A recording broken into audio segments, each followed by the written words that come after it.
Consegui. Boa tarde, gente.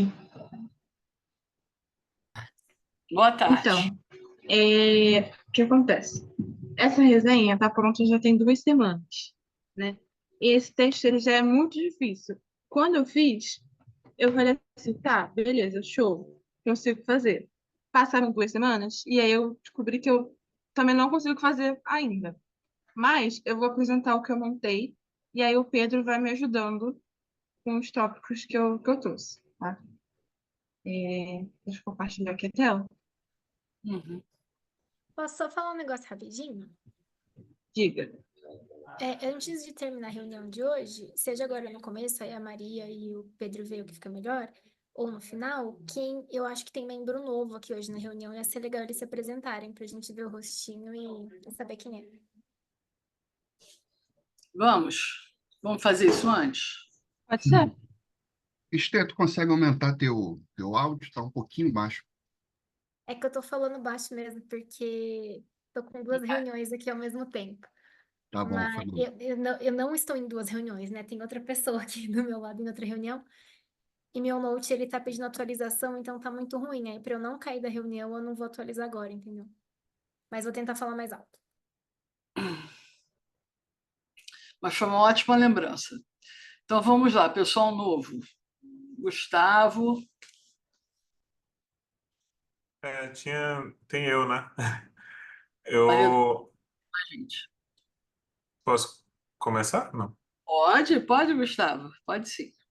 Então, eu tenho frequentado as reuniões, mas eu estava sempre aqui, antes não oficialmente, mas meu nome é Gustavo, eu sou orientando da Maréia. Antes eu estava sendo orientado pela Tânia, em análise do discurso, mas aí eu troquei de tema. Depois eu fiz uma matéria com a Aniela, com a Aléria, com a Maréia semestre passado. E aí a Maréia passou um texto que teve um tema que me interessou e eu acabei trocando de tema, de área de pesquisa, de orientador. E é isso.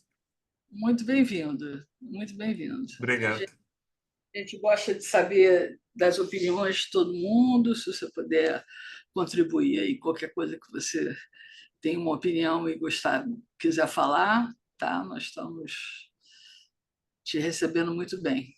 Beleza. Obrigado. Mas acho que falta a Gisele e a Maria Eduarda.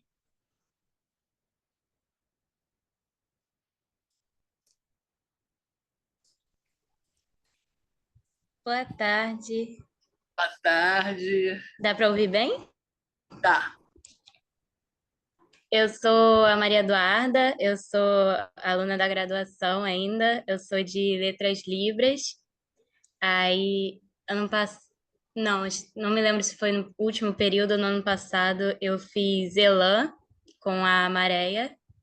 E aí, eu queria me aprofundar nessa área da linguística cognitiva e eu perguntei se tinha um grupo de pesquisa para ela me adicionar. Eu também sou monitora dela em sociolinguística. Então, eu tô Bacana. com ela a semana toda, quase. Ok. Então, eu acho que eu posso te falar uma coisa, porque quando você falou, me deu um medo que você talvez não soubesse. Porque, assim, a gente não trabalha com linguística cognitiva, a gente trabalha com cognição de linguagem. Para qualquer pessoa é a mesma coisa, só que linguística cognitiva é uma área específica da linguística que não é isso que a gente faz. Justamente a linguística cognitiva não trabalha muito com esses instrumentos que a gente usa, EEG, eye tracker, não é muito isso. É o trabalho que tem uma grande linguista cognitivista no nosso departamento, que é a Lilian Ferrari. É um trabalho diferente.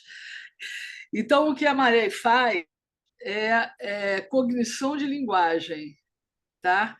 Isso só estou te avisando porque você pode falar isso e alguém entender que você está trabalhando numa outra Sim, área sim. que não é bem essa área mais ligada assim, a biologia e a cognição mesmo, que é uma área que lida mais com a teoria, sabe? E trabalha com uma coisa chamada espaços. Como é que é? Passos Espaços. mentais. Teoria dos espaços mentais. Eu ia pedir para o Pedro dizer, porque o Pedro está sabendo bastante disso. Eu ia dizer para o Pedro explicar o que era, mas não é absolutamente. O Pedro, por exemplo, já sabe que não é o que a gente faz, é uma outra coisa, tá? Então, muito bem-vinda, Maria Eduarda. E a Gisele já teve uma. Larissa também pode falar, Larissa. Larissa e Gisele, as duas. Oi, tudo bem? Quem está falando, que eu não consegui perceber? Deu uma travada. É a Larissa Correia. Tá. Fala, vai. Eu sou aluna da graduação. Tudo bem? Eu sou aluna da graduação de francês e eu estou fazendo esse semestre a disciplina de Fundamentos da Neurolinguística com a Maréia. Muito Desculpa, bem. dá para me ouvir? Dá para me ouvir? É que eu estou na Faculdade de Letras e o sinal aqui é meio ruim. Tá dando para ouvir sim. Aí eu também fiquei interessada bastante nessa área. Eu queria começar uma pesquisa, né? Nesse campo da neurolinguística, me apropo mais. Ótimo. Seja bem-vinda. Mas. Obrigada. Então, eu acho que eu já me apresentei aqui, eu não tenho certeza se a Aniela estava, né? Eu acho que não, né? Então, meu nome é Gisele, eu sou orientada pela Maréia e co-orientada pelo professor Marcos, mas eu acho que eu vou seguir só com a Maréia no doutorado, né? Eu sou da graduação e do doutorado. Na graduação eu faço letras e no doutorado eu pesquiso o processamento de metáfora. Me explica isso. Você fez o que antes? Conta. Antes, eu sou formada em enfermagem. Assim, nada. Fui da enfermagem para letras. Eu não gostava muito da enfermagem, na verdade. Eu queria descobrir uma nova área que me interessasse, né? Então, na verdade, surgiu num curso pré-vestibular que eu. Oi, Você desculpa. trabalhou como enfermeira, não? Não, no estágio eu já fiquei traumatizada. Eu já Ah, vi que não era para mim, meu Deus. você fez A aqui hora de acabar. na UFRJ? Não, foi em faculdade particular, né? Ela tá é certo. do ProUni. Assim, foi. Nossa, o estágio. O paciente com dengue hemorrágica, assim, sangrando, morrendo do meu lado. Ai, Jesus, não. Não quero isso para minha vida. Eu sou muito, muito sensível com certas coisas, eu sou meio hipocondríaca. Enfermagem realmente foi uma péssima escolha. Você foi parar lá? Então, a minha família, todo mundo da minha família tem um pezinho assim na área da saúde. O meu pai, ele fez técnico em enfermagem, depois, mais velho, ele se formou em enfermeiro. Recentemente, agora, meu pai com 65 anos se formou, né? Minha irmã é enfermeira, minhas duas irmãs, né, são enfermeiras também, então todo mundo já é meio que da área da saúde. Antes eu pensava, legal, eu não me interesso mais pela parte teórica, né? Mas quando eu vi no estágio mesmo, fiquei, caramba, não é para mim. E eu comecei a estagiar nos estágios, né, na faculdade que eu fazia eram mais nos últimos períodos, né? E eu fiquei, talvez a área de saúde coletiva me interessasse mais, né? Mas realmente eu desisti da enfermagem. Então, buscando, conversando com outras pessoas também, os meus interesses, pensando, né, no que me interessava de verdade, aí eu migrei para letras. Aí na letras eu conheci a linguística e a partir daí eu tentei o mestrado e por aí foi. Ah, que bom. Ótimo. E você está gostando? Porque você já está ouvindo há um tempinho. Você está gostando das reuniões? Está achando legal? Bastante. Eu tô achando, eu acho muito bom, assim, que vocês são o Assisim, né, o grupo, que vocês são muito, muito organizados. Fechou o Opa! microfone. Desculpa, gente, eu cliquei no teclado aqui, mutou sem querer. Falei que eu acho muito legal, que vocês são muito interessados, muito organizados, essa ideia de ter sempre um debate em relação aos textos, eu acho isso muito bom. Eu acho que para o crescimento em conjunto, né, para a aprendizagem, isso é muito bom. Estou gostando muito. É fundamental a gente crescer junto, né? E cresce mesmo, sabe? É assim, na cara que isso faz uma coisa boa para qualquer nível que você esteja. Você está na graduação, está na pós, isso te toca de alguma forma diferente, né? É muito legal mesmo. E é muito prazeroso também, que o grupo costuma ser muito, muito legal, sabe? Muito assim. Bom de trocar experiência, é muito, muito bom. Eu vejo quanto vocês compartilham, se ajudam assim, nas pesquisas também, eu acho isso maravilhoso. A forma como vocês organizam, né, os encontros e tudo mais, as experiências que são trocadas, maravilhoso. Estou gostando muito. Também estamos super interessados em ouvir suas impressões, tá? E ter sua participação. Ok, continuando. Tem mais. Gustavo contou no chat que ele também não vem da letras Isso. originalmente. Gustavo, falta uma informaçãozinha do Gustavo. Gustavo, você veio da onde? Eu me formei em Direito na UNB. Então, é bem distante. Como é que foi isso? Conta pra gente. Durante a graduação, eu fiz um. Assim, eu não gostava tanto do direito. Eu gostava mais do início, que era bem teórico, assim, dentro das humanidades. E Aham. aí, para me manter nisso, eu comecei a me aproximar de um professor que tinha um grupo de direito e literatura. E aí eu meio que continuei próximo da letras, de coisas assim. E aí eu fiz o intercâmbio, aí no intercâmbio eu decidi que não ia pegar nenhuma matéria de direito. Aí peguei só de letras, aí peguei literatura e linguística. E aí acabou que eu gostei mais de linguística do que de literatura. E aí no mestrado.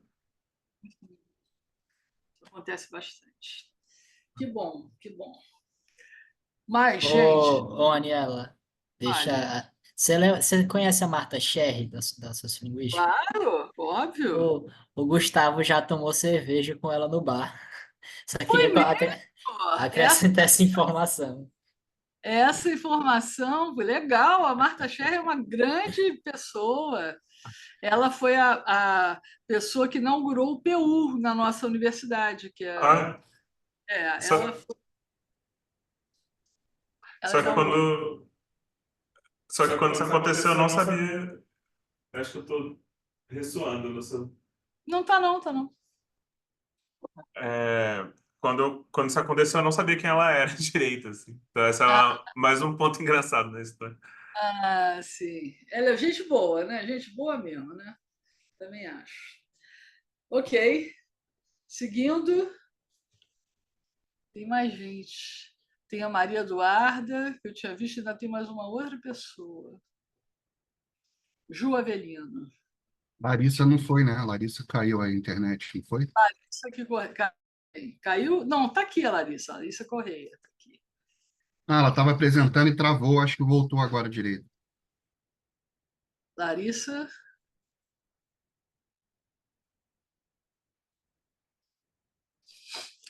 O nome dela tá aqui. Tá aqui, olha, ela tá aqui, tô vendo ela. Não, essa é a Ju. Vai, Ju. Oi, gente. Boa tarde. Eu fiz Fundamentos da Linguística com a Aniela. Aí, né, eu era mais da literatura, eu não conhecia linguística. Aí eu falei, caramba, eu preciso entrar nesse mundo. Aí eu fiquei atrás da Aniela, incomodando ela um pouquinho, para ver, né, conhecer mais da linguística, ver projetos, e eu tenho gostado muito da experiência. Eu não vou lembrar quem apresentou um dos últimos trabalhos que apresentaram, que era submeter pesquisa e JavaScript. Eu achei aquilo, porque eu tenho técnico em informática e eu não achei que eu ia ver isso na letras.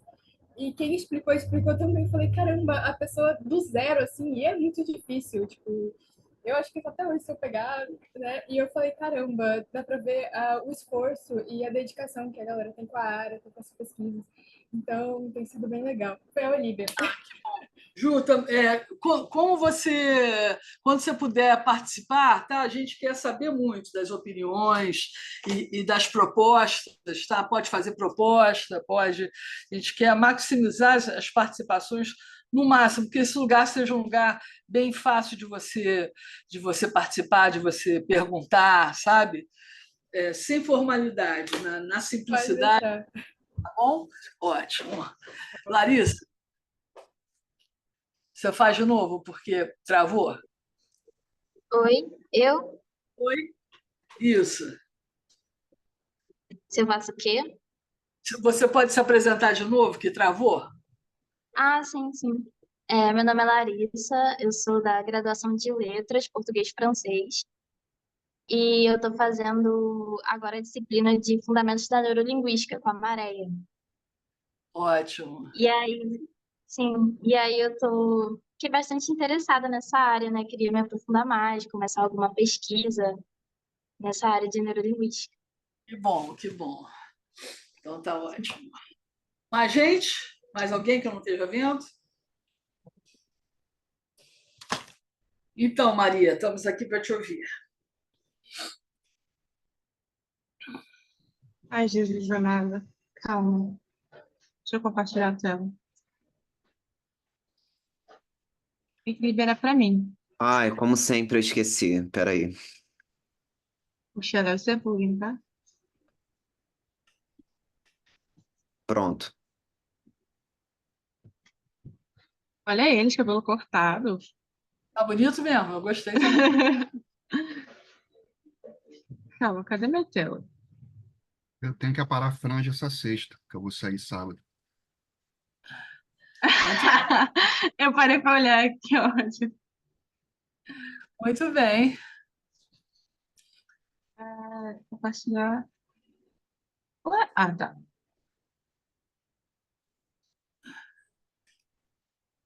Ai, o que é um cachorro? Pedro. Ai, Pedro. Ai, Pedro.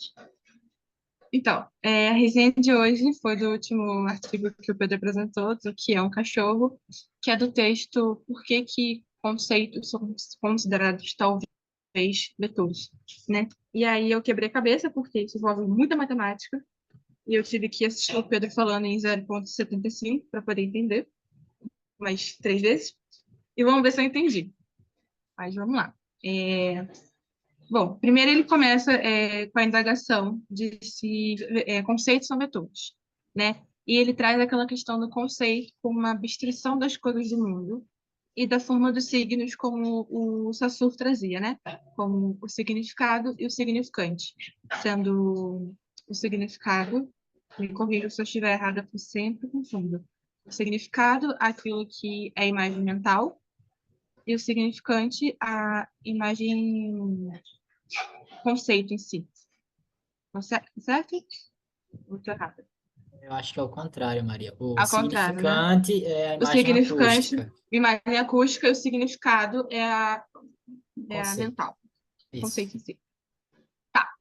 E aí, ele traz o conceito como uma representação mental e ele leva a questão do conceito como um vetor. Aí ele pergunta, tá, o que é um vetor? Aí o vetor, o Pedro explicou lá, bonitinho, muito, muito didático, amei. Acho que é a primeira vez na minha vida, desde o ensino médio, que eu entendi o que é um vetor, que tem diferentes dimensões, tem a 2D, a 3D, pode ter mais de 3, inclusive, que é um segmento de reta que possui direção, módulo e sentido. Espaço vetorial multidimensional, né? Então pode ser uma linha, como se fosse um gráfico XY, por exemplo. Pode ser um segmento de reta normal, horizontal, vertical. E ele traz a questão de que modelo conexionista. E a ideia do modelo conexionista, eu pedi a ajuda do Pedro, porque eu esqueci realmente o que é. Mas acredito que seja a questão do input, de como a gente consegue distribuir isso. Deixa então ele explicar aí. Deixa ele explicar o que você está com dúvida. a ideia do modelo conexionista, ele é um pouco ele é diferente do que a gente vê na linguística gerativa, por exemplo, que diz que para a gente formar uma frase, por exemplo, a gente tem um conjunto de passos que são executados. Então, um depois o outro, depois o outro. Na verdade, o modelo distribucionista, ele propõe que as coisas são todas meio que conectadas e a gente chega ao resultado delas probabilisticamente, entendeu? Ah, então foi o Então, que eu entendi. É como se fosse, por exemplo, uma rede de computador, tivesse isso, um monte de rede, e aí tudo estivesse se interligando ao mesmo tempo, ao invés de ser uma sequência. Então foi o que eu entendi. Tá. No próximo, que ele ainda traz sobre o vetor, que fala sobre a distância ou proximidade entre elementos, e que dois conceitos próximos quer dizer que são dois vetores próximos. Então, eu lembro que se for, por exemplo, um, objetos parecidos, os vetores vão estar muito próximos, né, no ponto. Se tiver um segmento de reta, que é um vetor, se tiver objetos parecidos, esses pontos nessas retas vão estar próximos. Se eu tiver objetos muito diferentes, por exemplo, um cachorro e uma caneca, no ponto de um vetor, esses pontos vão estar muito separados. Tem o tópico de escalonamento multidimensional, que mede a distância para mapear a similaridade ou confusão, calma, confusão entre itens que são comparados. Então, justamente é isso, né?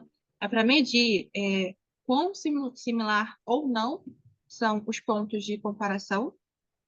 Ele traz três modelos semânticos que aprendem representações de palavras a partir de vetor. Pedro, você pode me ajudar nessa parte?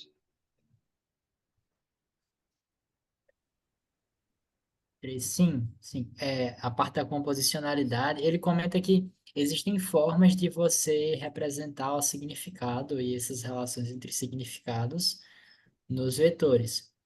E aí, principalmente por propriedades de adição e de multiplicação entre vetores, essas dimensões que a gente fala que é x, y, z, mas que para os vetores são números, você consegue multiplicar um com o outro e aí você começa a ter novas estruturas, que gera tanto essa composicionalidade, é aí que é essa junção de significados que a gente tem, Uhum.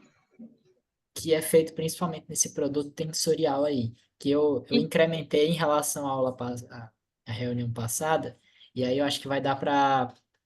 Eu incrementei porque a Aniela fez algumas perguntas, eu tive que ir atrás de algumas coisas. E aí eu acho que se tiver alguma dúvida em relação a ele, eu vou acabar voltando de novo. Então, aí nesse produto tensorial, o que eu entendi foi, tem essa questão da soma e multiplicação de vetores que forma novos vetores. Então, você tem Isso. o vetor A, vetor B, e, por exemplo, vetor A é a caneca, vetor B é azul. Aí eu fiquei em dúvida se eu tiver um vetor AB, caneca azul, né? Se vai ser um vetor AB ou se vai ser um vetor novo C. Essa é a questão, esse é o ponto. Se vai ser um vetor É, C ou um vetor AB. um vetor, geralmente o vetor é representado por uma letrinha só, então seria C. Ah, não seria C. Geralmente, duas letras juntas representam um ponto inicial e um ponto final na matemática. Por isso que eles apresentam Entendi. com uma letra E só. aí, e aí ele apresentou também a questão da teoria do protótipo, em que cada conceito é um ponto no espaço de traço, que é justamente o que a gente vem falando, que no espaço de vetor, no espaço vetorial, sendo ele bidimensional, tridimensional, um ponto vai ser um conceito, e tem o modelo exemplar de registros de memória, registro da memória no caso, no qual os conceitos são representados como diferentes exemplos de categoria, que vem o exemplo do Labov, em que ele traz aquelas imagens, né, para poder a pessoa representar o que é um copo, o que é uma xícara, o que é uma tigela, uma bola, né, e em que ponto essa imagem, esse conceito, ele vai deixar de ser o conceito em si a partir da modificação da imagem, né? O conceito, será que o conceito ele possui um certo limite ou ele é fixo? Foi o caso da teoria de Labov. Foi. E aí, no final, ele trouxe como os vetores se relacionam, e a soma vetorial, que foi uma questão fonética até que veio uma discussão, que, por exemplo, se vier caneta e caneca, você tem aquela questão do vetor para a fonética, que um ponto fonético, você tem um ponto fonético vetorial, então você pode ter permutação, né? Mas aí, como é que isso funciona, por exemplo? Faz sentido? Faz, faz. Quando a gente fala de modelo conexionista, então é um tipo de modelo que ele não é, por exemplo, zeros e uns. Ou ele não Aham, é ele não é como uma categoria que você diz, ele é isso ou ele não é isso. Por exemplo, ele é uma caneca ou não é. Para sim. os vetores, é basicamente um monte de número naquelas dimensões. Algum desses números, ou várias dessas dimensões, vários desses números, vão codificar algo que é parecido, então não é igual, pode ser similar a, a essas propriedades sonoras. Então, por exemplo, se ele for treinado usando poemas, ele vai entender que certas palavras vão estar ao fim da, de cada verso, por exemplo. E aí ele começa a codificar essas palavras que são parecidas em certos contextos. E aí ele começa a codificar algo que é próximo ou parece com a rima. Então, o som se parece, basicamente. Só que Sim. ele não está em si codificando o som, entendeu? Então, é meio que ele chega a algo próximo a isso. O desvio, né? Ele está codificando o desvio de quanto isso é um pouquinho diferente de alguma coisa que se disse antes. Então, ele diz o quanto está saindo fora daquilo, Isso. que é um conceito relativo, né? Que é o grande lance dessas setas dos vetores, é que é uma coisa que é relativa, né? Exato, exato. É diferente de modelos que a gente está acostumado na linguística, que vão dizer que algo, na linguística principalmente gerativa, algo é ou não é alguma coisa. Então, a gente tem mais categorias mais fixas. Isso o artigo também fala um pouco. A gente tem modelos que têm categorias mais fixas. Por exemplo, ele é uma caneca ou não é uma caneca? Já nesse dos vetores, não. As coisas meio que são definidas em relação ao todo, Uhum. contexto. E aí, a reunião passada terminou na questão do Church Code, que não dá para discutir. Pedro vai abordar mais desse texto que só Jesus. Porque isso que aconteceu hoje, ou seja, foi um texto muito difícil. A Maria estudou 2 semanas atrás e foi a vida faz a gente ir esquecendo. Aí ela chegou hoje sem ter muita certeza do texto, né? Mas foi como ela sabia bem o que ela não sabia, ele entrou pontualmente, tá vendo? E compôs uma coisa que foi muito bom para a gente relembrar, principalmente porque já faz 2 semanas, né? Então, essa é uma possibilidade, todas as vezes que a gente estiver lidando com um texto nesse nível de dificuldade, né, que as duas pessoas trabalhem meio juntos, você viu como foi gracioso, né? Ela foi fazendo, aí tinha horas que ela não sabia, ele entrou, né? Resolveu, então foi muito bom. Poxa, Gostei. obrigada, Anne, pelo elogio, porque eu estava bem nervosa sobre esse texto. Não, E eu fui estudando, né, os pontos principais da reunião do Pedro, e como passou muito tempo, eu estava bem nervosa ainda mais porque eu acabei esquecendo. Mas aí eu trouxe os pontos principais mesmo para a galera também conseguir trazer os pontos principais para essa reunião de hoje. ótimo. Alguém tem Isso. pergunta? Obrigada, gente. Sem perguntas? Ok. Eu Daniela, vou. Fala. Fala. a composicionalidade tem a ver com aquela parte de Fishman e Glatman lá do meu mestrado, não? Tem É a a ver, mesma sim, visão, só é que a eles mesma estão visão. usando de uma forma diferente, né? Isso que eu queria saber. É de forma diferente, né? É de forma diferente.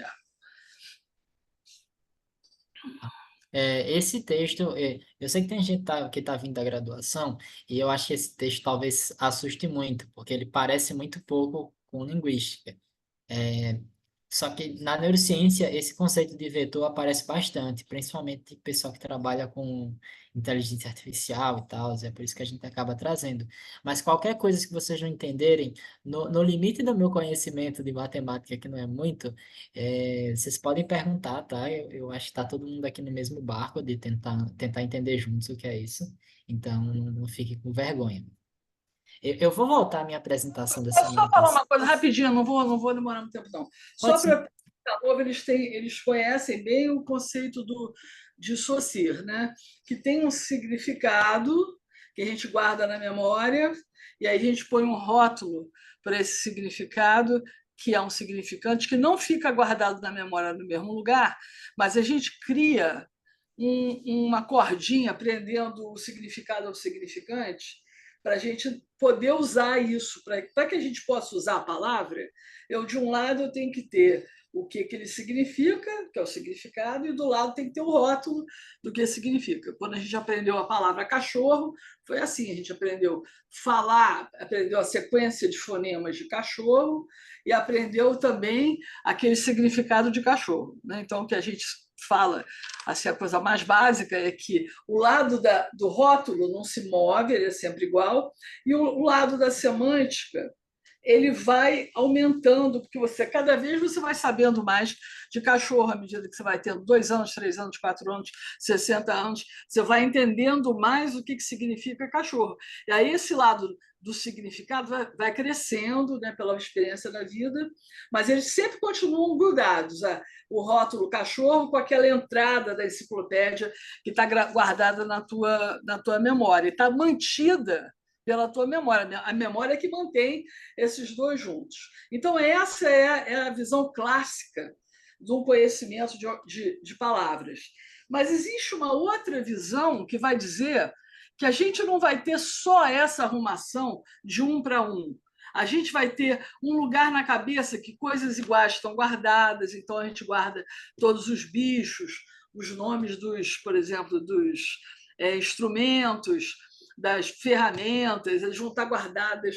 E aí, com essa informação de que existe um redobro, não só tem a informação saussuriana, mas também tem uma informação enciclopédica de coisas próximas e coisas um pouco mais lentas, mais distantes. Essas informações elas estão muito mantidas pelo contexto. Você vê, o contexto de você botar martelo junto de chave de fenda é um contexto de trabalho, né, de trabalhos assim de faz tudo, né? Então você pode pegar áreas, né, ou frames, né, de entendimento e você agrupa aquilo ali, né? Você ainda vai precisar da coisa saussuriana, não dá para jogar fora a coisa saussuriana, mas você pode ter um redobro, guardar também, fazer uma gaveta no teu cérebro só para esses instrumentos. E aí, a partir disso, eles começaram a ver quais seriam as formas de você calcular o que está próximo e o que está longe, o que está distante. Aí, então, essa coisa do significado da semântica passou a ser menos uma coisa assim de apontar a deitica, isso é uma bola, como ficou com mais uma cara assim, isso é uma área bolhosa. Então, tudo que tiver tipo meio cara de bola vai estar nesse lugar, né? Passou a ter categorias ou frames, ou qualquer coisa que você queira dizer. É um espaço diferente e é um espaço que está um pouquinho mais para a direita, um pouquinho mais para a esquerda, importa bastante, porque você passa a influenciar outras áreas que estão juntas. Ele é muito mais dinâmico, essa visão, é uma visão muito mais dinâmica, parece menos econômica, porque tem muito redobro, né? Você pode botar, por exemplo, chave de parafuso, você poderia estar em 3 lugares diferentes, né? Poderia estar perto se você for uma pessoa que trabalha com isso, poderia também estar numa reunião, num frame de trabalho seu. Do meu trabalho não está chave de parafuso, que eu não trabalho com chave de parafuso, mas uma pessoa que trabalha com chave de parafuso vai ter esse redobro dentro da área profissional dela, né? E aí isso que eu queria falar, eu falei isso tudo para poder dizer isso. Aí, então, quando eles começaram a pensar que talvez houvesse esses redobros, eles começaram a ver que isso era mais parecido com o jeito que o computador usava, e eles começaram a ensinar o computador, então, a entender a proximidade com essas coisas. Eles foram dando informação para o computador, tipo assim, uma frase que com essa chave de parafuso eu consertei a bicicleta. Então, chave de parafuso está perto de consertar e está perto de bicicleta, nessa minha frase agora. E tá dando força para esses lugares ali. E a gente ia fazendo realmente muitos agrupamentos desses, essa rede vai crescendo de tal forma que aí o que vai funcionar para eu descobrir qual é o significado é ver qual é a rede que está mais ativada. Ou seja, a rede que tem mais relação uma coisa com a outra. E aí é um trabalho que é um trabalho de estatística e que fica muito bem sendo feito, sendo mimetizado por uma rede de computação. Então, esses caras, em vez de fazer esses testes que nós aqui da linguística gostamos de fazer com gente, eles fazem esse teste com um computador. E tem alguma coisa que talvez tenha uma relação grande com essa parte computacional do cérebro da gente. É uma outra forma de você chegar lá nesse primeiro momento. Eu espero que eu tenha ajudado a essas pessoas novas meio que entenderem o que a gente está fazendo aqui, né? Porque agora o Pedro vai começar a falar uma série de coisas de vetor e a pergunta é: o que negócio é esse de ensinar o computador? Ensinar o computador é dar informação, fazer o computador criar novas áreas dessas que possam se juntar com outras, e a gente vê uma estatística que é facilmente aplicada à máquina e que não é facilmente aplicada a nós. Então, de uma certa forma, daria para a gente entender melhor o que está se passando no cérebro se você acreditar que existe esse redobro tão grande. Isso que o Chomsky vai dizer que não precisa ter esse redobro. Ele vai falar que na verdade, a gente não tem tanta memória assim, sobrando, e que as relações têm que ser relações menos vetoriais e relações mais específicas. Aí isso é uma questão de você se adaptar mais para uma coisa ou outra. Mas aquela conversa que nós tivemos hoje, quando um de vocês se apresentou e falou, eu gostei muito da linguística cognitiva. Então, a linguística cognitiva vai trabalhar nesse espaço de vetores, num espaço que tem a ver com o número de vezes que uma coisa foi usada e com uma coisa em que o cérebro trabalhando seria bastante análogo a um computador trabalhando, né? Então, é essa a diferença. Mas, se você for ver, a boa linguística faz as duas coisas. Põe modelos para serem testados no computador, vê os resultados, aí, com um resultado interessante, tenta ver se faz um teste com humanos que dê em coisas parecidas ou não, entendeu? Isso tudo, essas são vias de conhecimento que a gente tem que abraçar todas, porque o negócio é tão complexo, tão difícil, que a gente precisa realmente de informação de vários lados. Alguém tem alguma pergunta? Desculpa se eu mais atrapalhei do que ajudei. Alguém quer falar alguma coisa? Então vai, Pedro. Atrapalhou não, professora. A senhora, na verdade, ajudou bastante. Já contextualizou muito melhor do que eu. Eu queria voltar, para a gente começar, de uma pergunta que a Aniela tinha feito, que a gente tinha travado um pouco nela.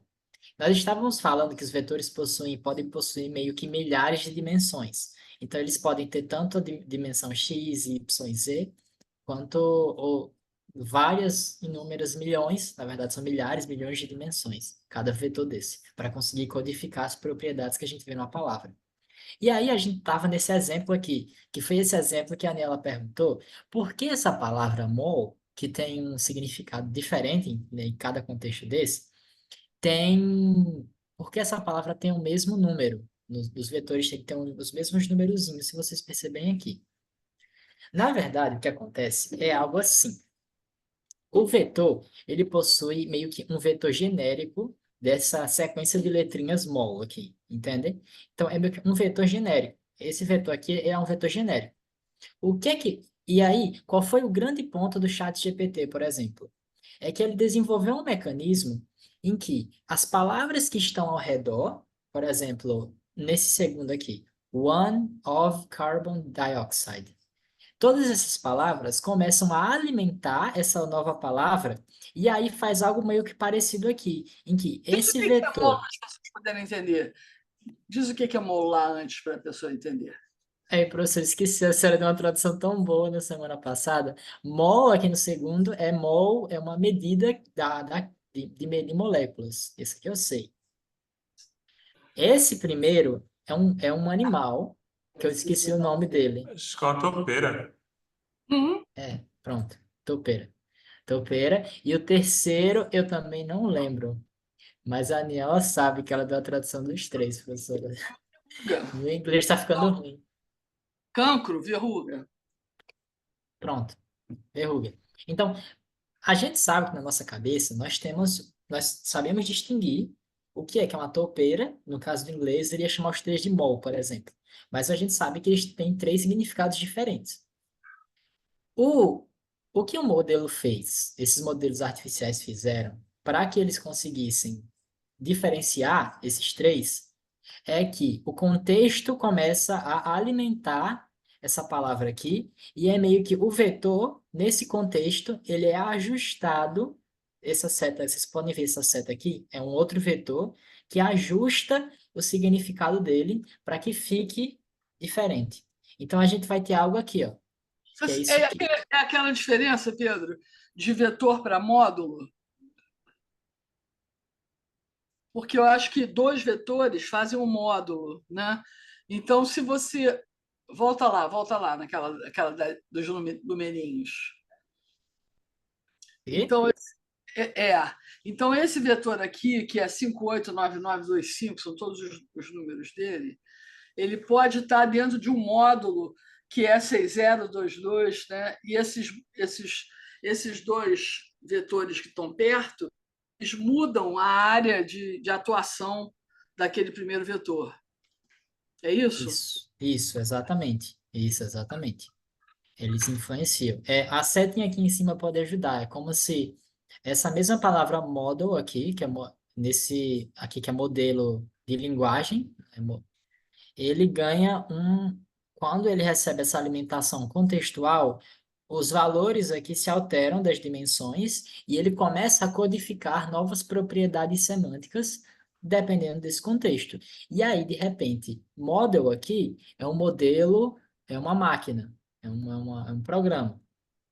Já quando você tem fashion model, aí você vê que o contexto alimenta essa palavra, esse model de outros numerozinhos, ele altera as dimensões e faz com que aqui seja uma pessoa que trabalha com moda, por exemplo. Então, ela é uma modelo. Eu vou ter que te interromper de novo, porque tem uma coisa aqui muito importante. Repara Com que em certeza. Machine Learning Model e Fashion Model, o Fashion ele pode ficar nesse lugar que ele está, porque ele está incidindo linearmente em cima do model, né? Agora, Machine Learning Model não é assim, porque a machine está incidindo linearmente em cima do learning. Aprendizagem de máquina, modelo de aprendizagem de máquina. Então, tem uma ligação recursiva entre machine learning e depois machine learning model, que é diferente do fashion model aqui. Então, são essas coisas. A crítica que se faz a esse tipo de modelo é isso, que ele não tem hierarquia. Ele Isso. não tem hierarquia. Não tem como você muito que explicar que primeiro eu vou ter que entender o que é machine learning, porque learning e model, e machine e model, todos têm a mesma... São palavras que estão sendo ditas, estão chegando para você linearmente. Mas existe uma falta de linearidade se você for pensar na gramática. Machine learning faz uma unidade que vai incidir inteira em cima de model, né? Então, como é que fica uma coisa dessa numa explicação? Não sei se o Pedro sabe me dizer. Mas isso é uma coisa que chama atenção, porque essas setas que você está vendo ali em cima, elas não são verdadeiras. Vocês entendem? Não vai de machine para model, vai de machine para learning e vai de machine learning para model. Como é que faz isso? Entendeu? É que No caso desses modelos artificiais, professora, a seta, na verdade, ela vai para model, só que ela não vai do modo como a gente pensa na linguística. Na verdade, o que acontece é assim, quando ele vai prever a palavra seguinte, por exemplo, o que é que vem depois de machine learning? O modelo vai tentar prever para botar a palavra aqui, entende? Então, todo o contexto, na verdade, todo o texto que veio antes, ele entra nesse cálculo para gerar essa palavra aqui, entendeu? Para atualizar. mas Isso. entra igualmente. E entra igualmente. Então, nenhuma relação aqui é hierárquica. O que acontece todos meio que tem. Todo o contexto entra junto para prever essa palavra seguinte. É por isso, inclusive, que esse é outro ponto desses modelos conexionistas. As relações não são computacionais que a gente está vendo. Aqui é probabilístico. Ele está prevendo, é uma probabilidade muito grande dessa próxima palavra ser model, entendeu? Então, a gente não, para esses modelos, não seria necessário algo como a teoria gerativa coloca de hierarquia nas coisas, para conseguir alcançar esses pontos. Entende? Então, é assim que eles trabalham. Que seria de um cálculo matemático das chances de dessa Isso. próxima palavra ser model e não ser outra coisa. Isso, considerando, acho que a forma mais tranquila de ver é assim, considerando todo esse texto que a gente já teve, considerando essa frase e considerando essa palavra aqui, o que é que vem depois? E aí ele encontra. E assim, ele consegue fazer isso, né? A gente vê que o ChatGPT ele consegue, com muito bom desempenho, fazer uma frase que seja semanticamente plausível. Uhum. Mesmo que seja por um modo diferente. Gramática gerativa, volta lá naquele que você estava. Da gramática gerativa, o fato de ter esse A aqui, a machine learning, isso aqui quer dizer, é um DP. Esse DP tem dentro dele, necessariamente, um NP. O NP, eu consigo ver que é o model. Então, o que está entre o DP e o NP é um adjetivo. Como são duas palavras, eu estou entendendo que elas são um cluster juntas que estão incidindo sobre. Então, eu pego isso através da sintaxe. Toda a previsão que eu posso fazer, se eu tenho. É um modelo de previsão também, mas é um modelo de previsão com hierarquia.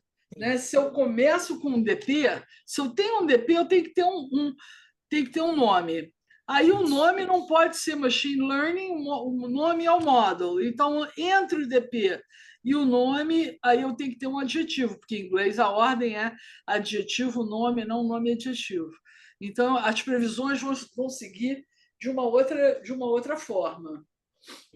Exatamente. A máquina não tem a menor ideia do que é nome, do que é. Não é por aí que ela vai. Ela vai só pelo número de vezes que a máquina ouviu e que houve o input dentro da máquina com a palavra machine learning.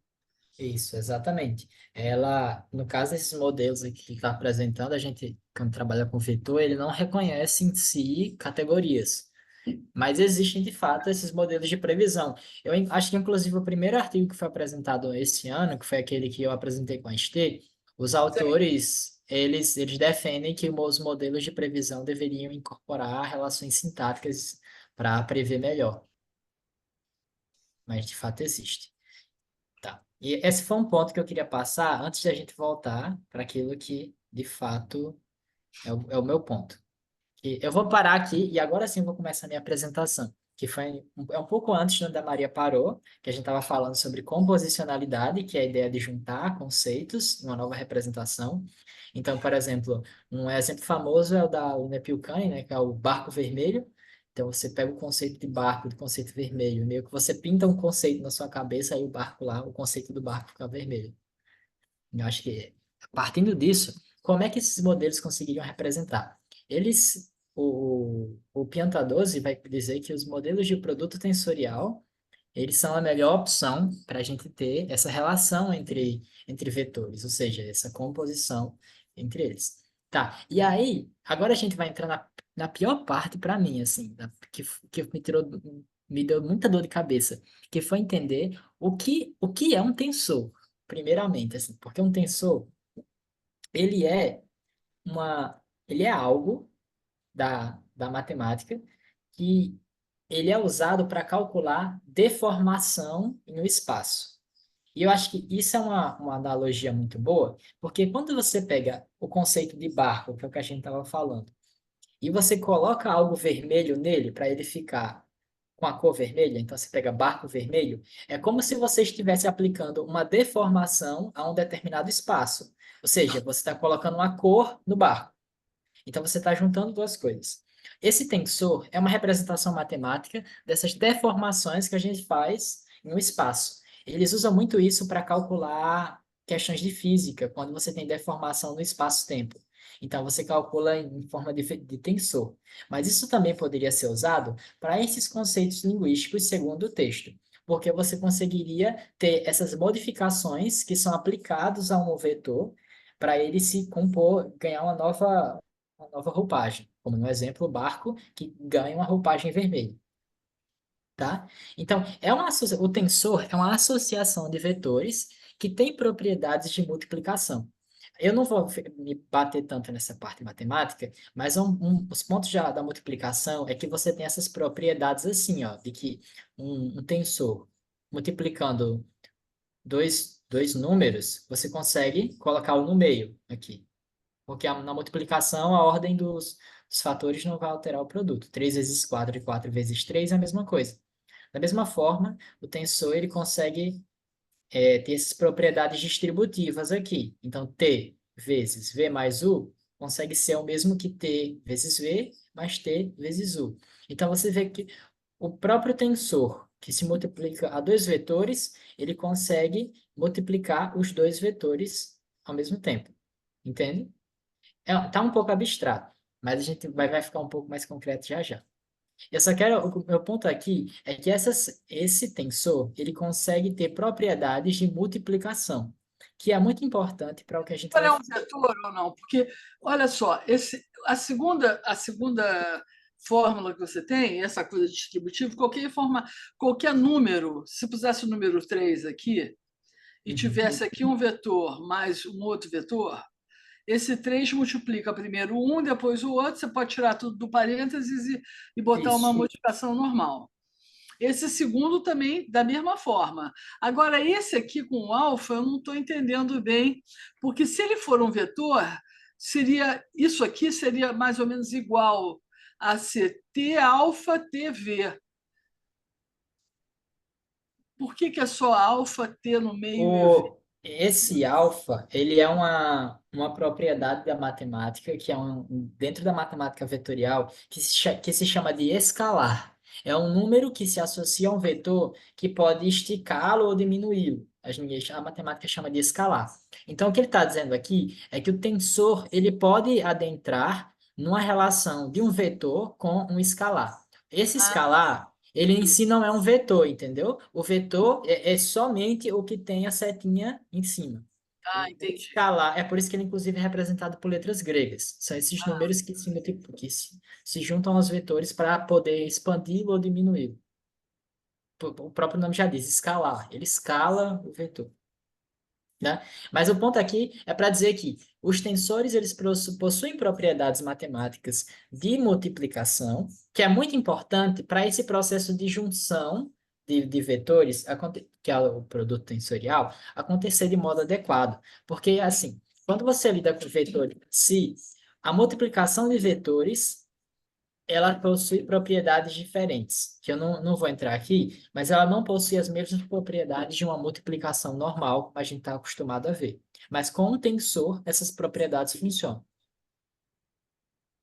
Então, para a gente entender o que de fato é um tensor, eu quero que a gente pense, voltando um pouco mais, na ideia de vetor.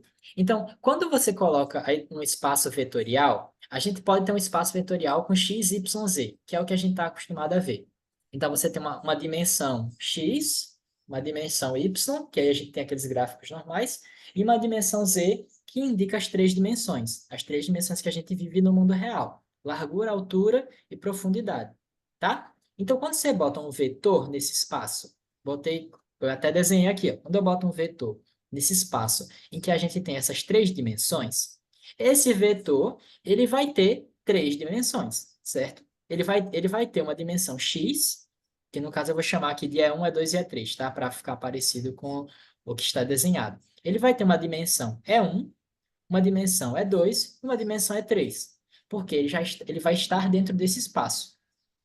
Ou seja, ele vai ter 3 componentes.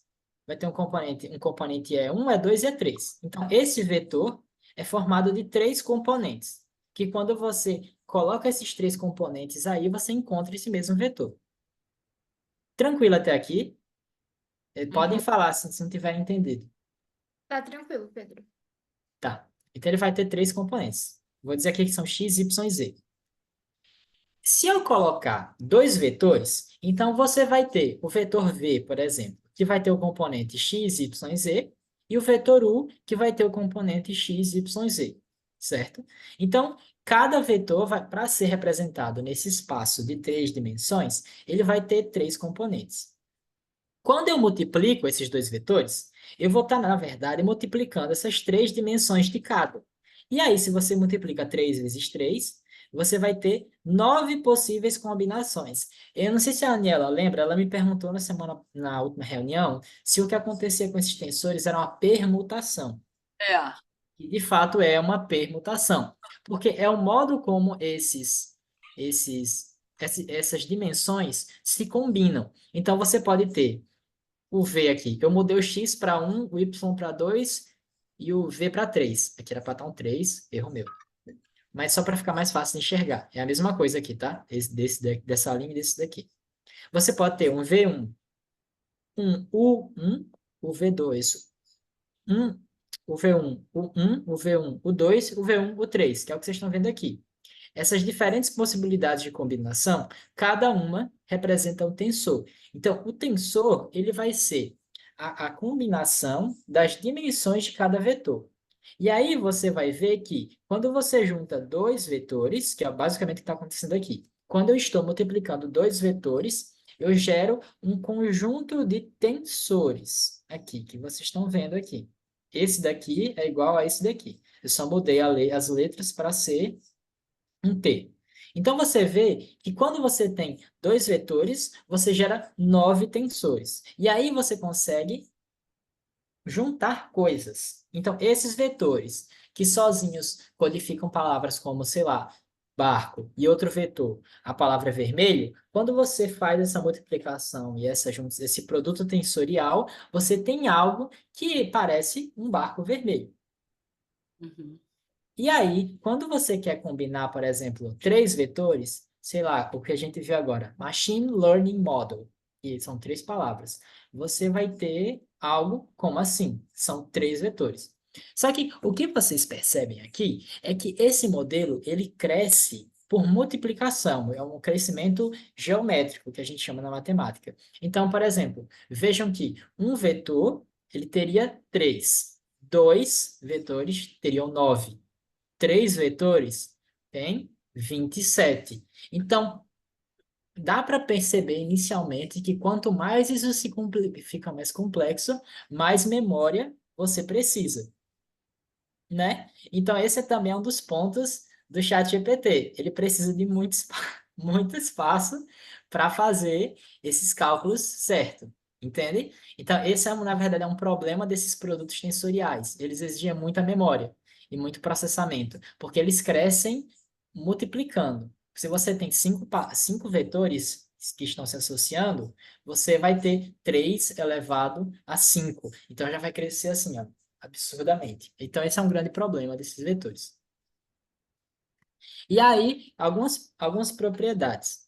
Então, quando você muda os valores da base, você muda o tensor. Então, quando você muda aqueles espaços x, y e z, o tensor vai se alterar, tá? Aqui, eu coloquei aquilo que eu falei inicialmente a vocês, que usa esses tensores para analisar tensões e deformações no sólido, que é aquilo que eu estava falando a vocês, que uma casa, que é uma base, e a vermelha é a deformação, por quê? Porque você está deformando essa base.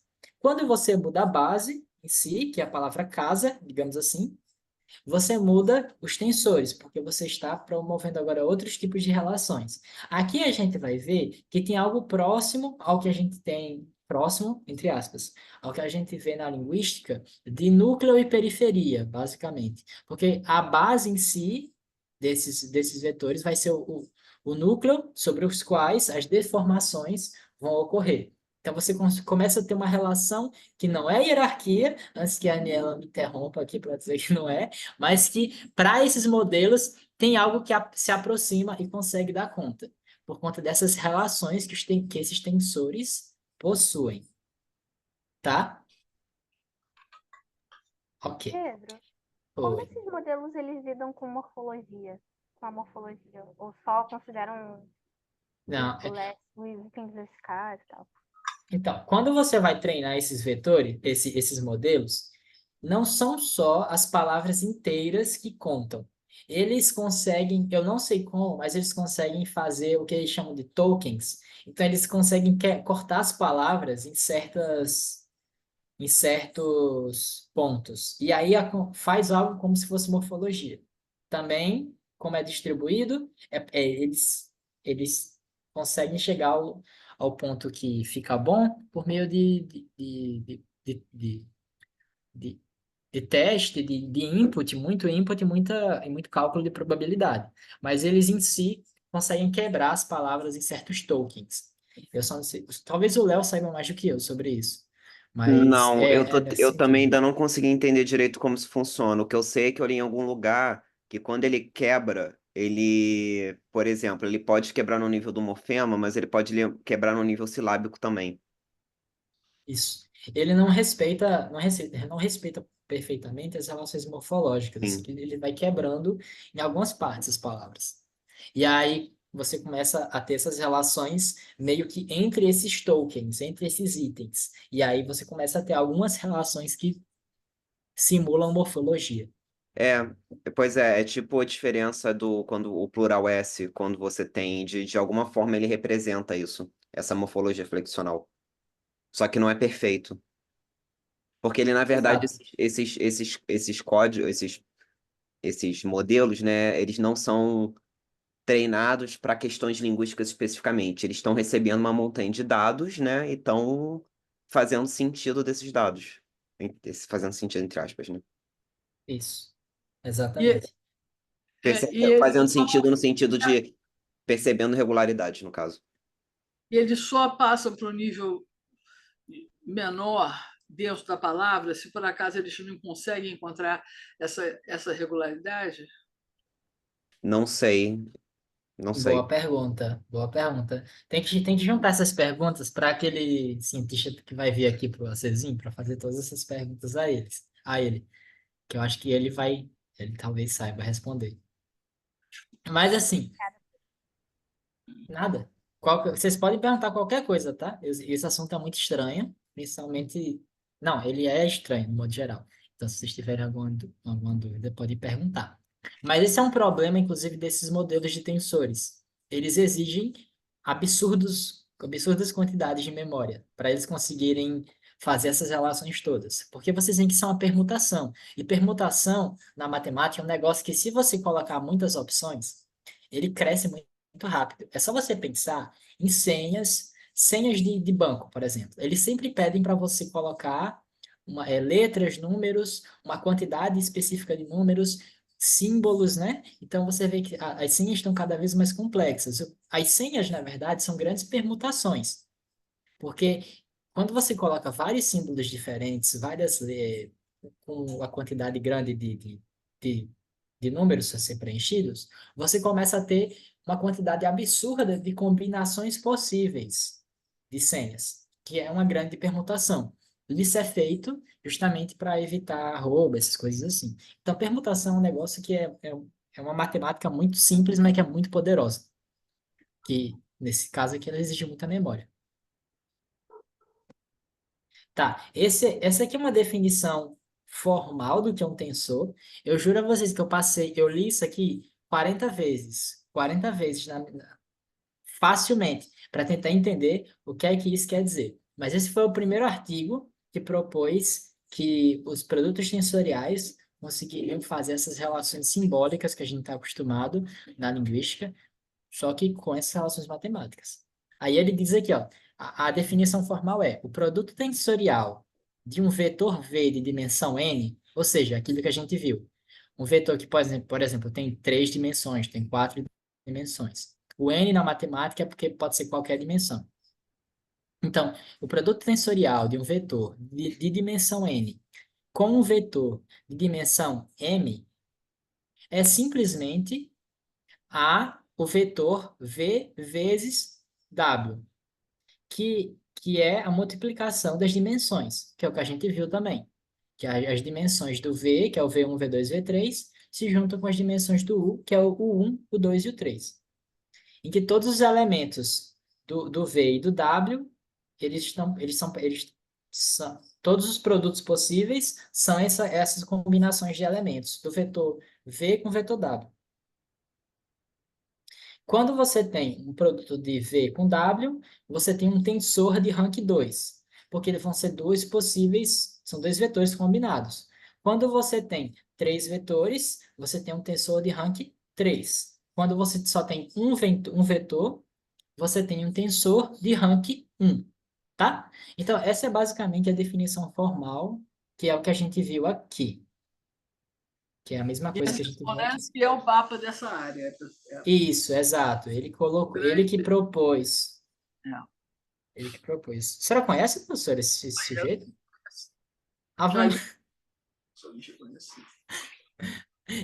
Às vezes eu me assusto que a Aniela conhece todo mundo. Mas dá tudo bem. Isso mesmo. Tá. E aí a gente viu que esse modelo, ele está mais ou menos aqui no nível algorítmico de MAR, que é um nível do processamento, basicamente, assim, e um pouco para os dois, um pouco também para o nível computacional, como essas coisas se juntam. Isso, no caso, são apontamentos do Steven 512 no artigo. Aqui, a Maria estava falando, né, que é a visão de protótipo. Então, esse modelo que ele foca muito em questões de memória, que a gente registra tudo na memória, que tudo é importante. Ao contrário de visões como a teoria gerativa, que vão propor uma economia, que dizer que a gente, na verdade, a gente tende a fazer representações mais econômicas. Aqui foi o exemplo do Labov. O Labov, ele fez esse experimento em que a deformação do conceito, a deformação do objeto, ela é aceitada até certo ponto, e aí depois de certo ponto a deformação do objeto fica tão grande que ele não é tão representado naquele mesmo conceito. Ele tentou fazer isso para dizer que os conceitos não são tão fixos, não possuem uma única forma, sim, mas que eles admitem uma certa variação nas formas, que era o que a Aniela tinha comentado. Né? Tem uma Isso, aí tem uma hora que quebra, tem uma hora que as pessoas já não sabem dizer. Até vocês mesmos que olhar, assim, você já começa... Chegou no 3 aqui, você já começa a dizer que é outra coisa. Isso aqui não parece ser mais uma xícara. Embora tenha uma asa, né? Isso, a asa exato. varia um pouco, mas, por exemplo, o 4 não é xícara, o 5 não é xícara, é mais um bowl do que uma xícara. Exato. É um bowl com uma asa. Sim, exatamente. Então, o ponto foi dizer que os conceitos eles permitem deformações até um certo ponto. Então, é meio que é gradiente, assim. Você tem um elemento que é mais prototípico, que eles chamam, que você olha para aquilo e você diz, aquilo é uma xícara, aquilo de certeza é uma xícara. Só que tem elementos que são mais marginais, que você olha e você pensa, oxe, será que isso é uma xícara? Parece, mas não tá tão boa. É tipo categorizar a ave. Eles adoram os exemplos das aves, porque assim, um pardal é uma ave, 100% todo mundo vai dizer que sim. Agora, se você disser um pinguim é uma ave, aí todo mundo já vai estranhar, não vai achar. Um morcego é uma ave, é capaz de muita gente dizer que sim. Só que, na verdade, o morcego é um mamífero. Talvez eu tenha cometido um crime na biologia. Se isso for mentira, por favor, me corrija. Mas eu acho Não, que o a morcego é um verdade mamífero, é a tá? mamia. Então você vê que esses conceitos eles possuem uma certa gradiência, que é o ponto deles. E essa gradiência é o que é representado como proximidade entre os vetores. Então, você tem um vetor que ele é muito associado àquela classe e vetores que são mais marginais. Então, a proximidade dos vetores desse elemento que é mais prototípico, que é um candidato muito certeiro sobre o conceito, por exemplo, perdão, por exemplo, o pardal é um representante muito perfeito da categoria pássaro. Só que o pinguim não. Então, o vetor do pinguim vai estar mais distante do vetor de pardal. Entendem? Então, é mais ou menos assim que a gente está colocando. E aí, a gente comentou um pouco sobre esse binding, que é essa ligação de representações. Que é basicamente, assim, de forma bem simples, é uma matemática entre vetores, que você começa a achar propriedades pela subtração ou soma de vetores. Que é basicamente assim que ele acha a morfologia, que foi o que a Gisele perguntou. Então, ele começa a representar carros, por exemplo, como um vetor próprio. Só que ele começa também a ver que tem carro. E que se você pegar o carro mais maçãs e tirar o vetor maçã, você vai ter algo como carros, no plural. Da mesma forma, se você pegar o carro, esse carros aqui, e tirar o vetor carro, sobraria algumas propriedades desse vetor que codificaria alguma coisa que pareceria um plural ali. É basicamente isso que acontece. Eu acho que sim, eu trouxe, ainda bem. Essas coisas só ficam boas se forem ilustradas, que é muito abstrato. Então, você tem um vetor para homem e um vetor para mulher. Eles são próximos, né? São próximos, mas eles apresentam uma diferença. Se você diminuir homem de mulher, sobra o quê aqui? Essa diferença. E aí, para esse vetor, o que ele vai calcular é que isso seria alguma coisa como gênero. Não é perfeito, porque, obviamente, o que separa homem de mulher não é só o gênero, mas também tem outros termos, outras coisas, por exemplo, sociais, o que a pessoa veste, coisas assim. Então, não é só gênero, tem algumas outras coisas. Mas, assim, Não, mas principalmente peraí, gênero. mas aí você está falando o homem como um conceito bem aberto e Isso, mulher como um conceito bem aberto. Então, nesse nível que você está pegando, é gênero mesmo. Porque se você for falar em outras coisas específicas, não vai ser de esse homem e essa mulher. Você está entendendo? Você está pegando aqui, em homem e mulher, você está pegando uma coisa muito universal. Então, se você sim. diminui uma coisa nesse ponto, é gênero mesmo. Faz sentido, faz sentido. Mas o que ele coloca aqui também, que eu acho que talvez que é um complemento, é que, por exemplo, você pode aplicar o vetor gênero no sobrinho e você vai ter algo como sobrinha, entendeu? Só que não é perfeito, de novo, porque não é só o gênero que separa sobrinho e sobrinha. Ele vai dizer que, por exemplo, essas relações de parentesco também estão envolvidas. Isso eu peguei de um vídeo que tenta explicar isso de modo ilustrado. Mas ele vai dizer que você consegue ter essas propriedades justamente fazendo esses processos de subtração, adição entre vetores. Tá. Ah, como os vetores se aproximam? Como eles se aproximam? A gente viu os produtos tensoriais. Só que existem duas outras formas, que são dois modelos diferentes. Inclusive, essa vai ser uma limitação dessa proposta, que ele vai apresentar ao fim. A gente tem duas outras propostas que conseguem também mostrar a relação entre vetores. A primeira delas é o Church Encoding, que, assim, de longe, foi a coisa mais estranha que eu já vi até hoje, e eu não sei, ainda não entendi direito como é que isso é aplicado para calcular significado com o pessoal da semântica formal. Mas um dia aprenderei. O que eu sei é que esse cálculo, o Church Encoding, Na verdade, é basicamente o cálculo lambda que a gente usa na semântica formal, só que aplicado a valores numéricos. Então, a gente viu que os vetores possuem aquelas dimensões todas em números. O que o Church Encoding vai fazer é basicamente vai aplicar essas funções do cálculo lambda a esses números, tá? Aí vocês vão perguntar, Pedro, o que é cálculo lambda? Não vi semântica formal. Olha, nem eu confesso que eu fui ler sobre isso daqui e eu fiquei um pouco perdido em como isso é aplicado na linguística. A Gisele me mandou aquele livro, eu estava lendo, mas eu ainda fiquei com dúvida. Mas assim, uma propriedade interessante que eu vi é que esse modelo ele consegue representar esses cálculos algo como se fosse uma hierarquia. Ele consegue dizer, por exemplo, o que é que vai ser processado primeiro do que o quê. Então ele vai dizer que, por exemplo, se a gente pegar a casa vermelha do homem, a gente vai ter que, por exemplo, casa, ele vai se juntar tanto a vermelho quanto a homem. Então, os dois estão juntos à casa. Já quando você tem algo como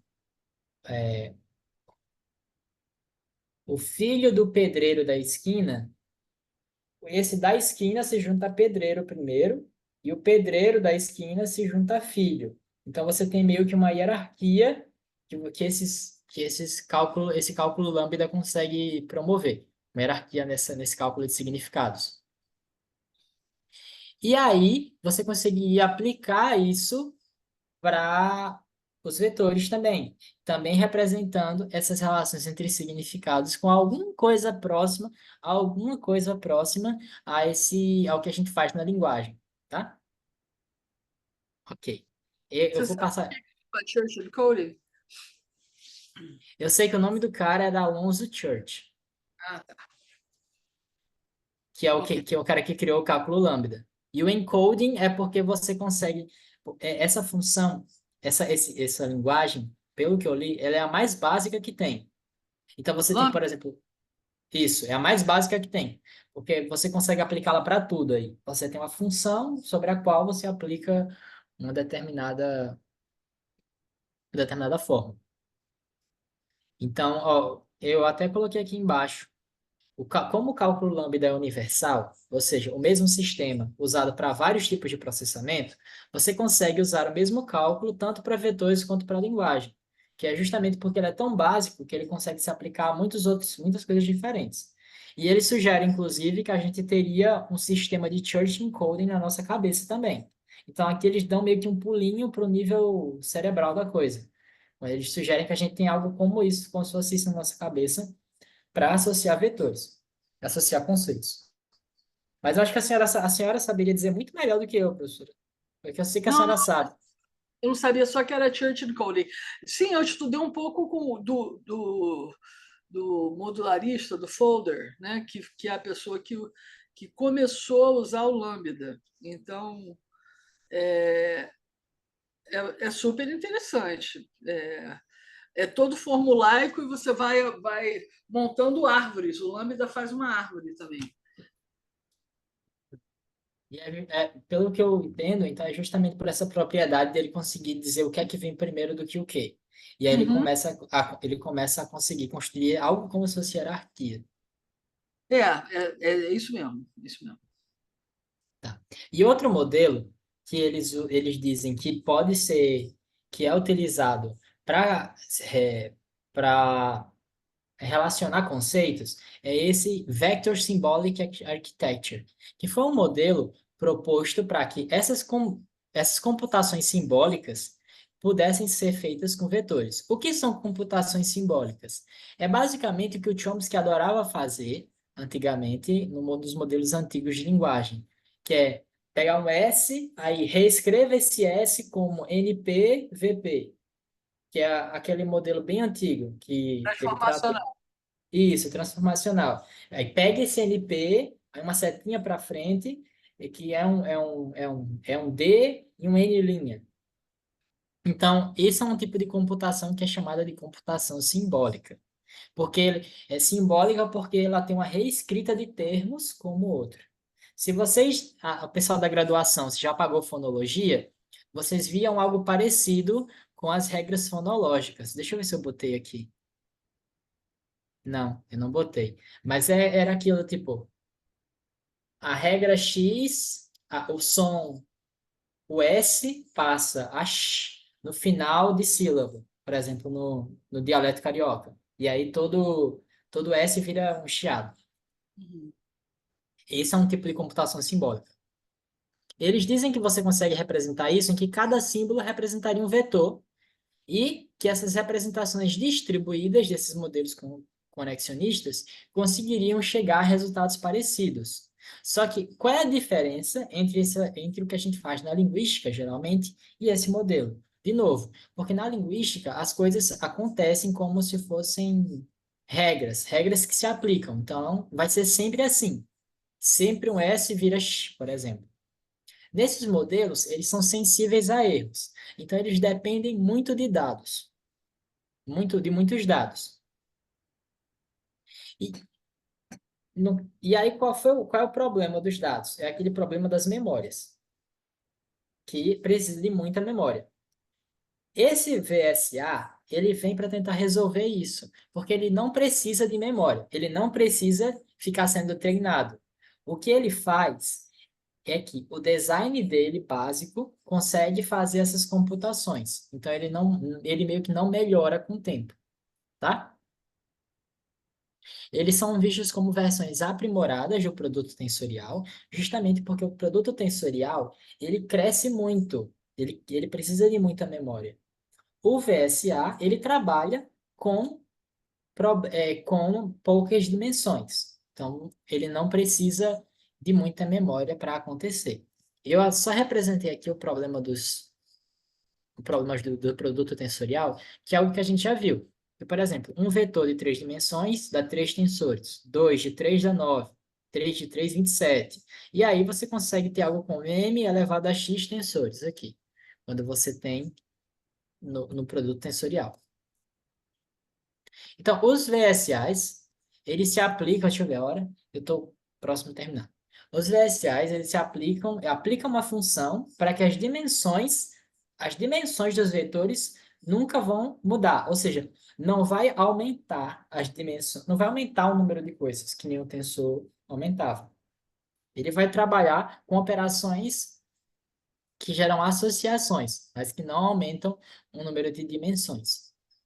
Você vai ter operações que são de adição, que ela consegue representar sinônimos, porque ela sobrepõe um vetor ao outro, e aí você consegue, por exemplo, o modelo consegue entender que esse daqui é a mesma coisa desse daqui, porque ele meio que se sobrepõe, eles só estão em dimensões diferentes, lados diferentes, mas que eles se sobrepõem.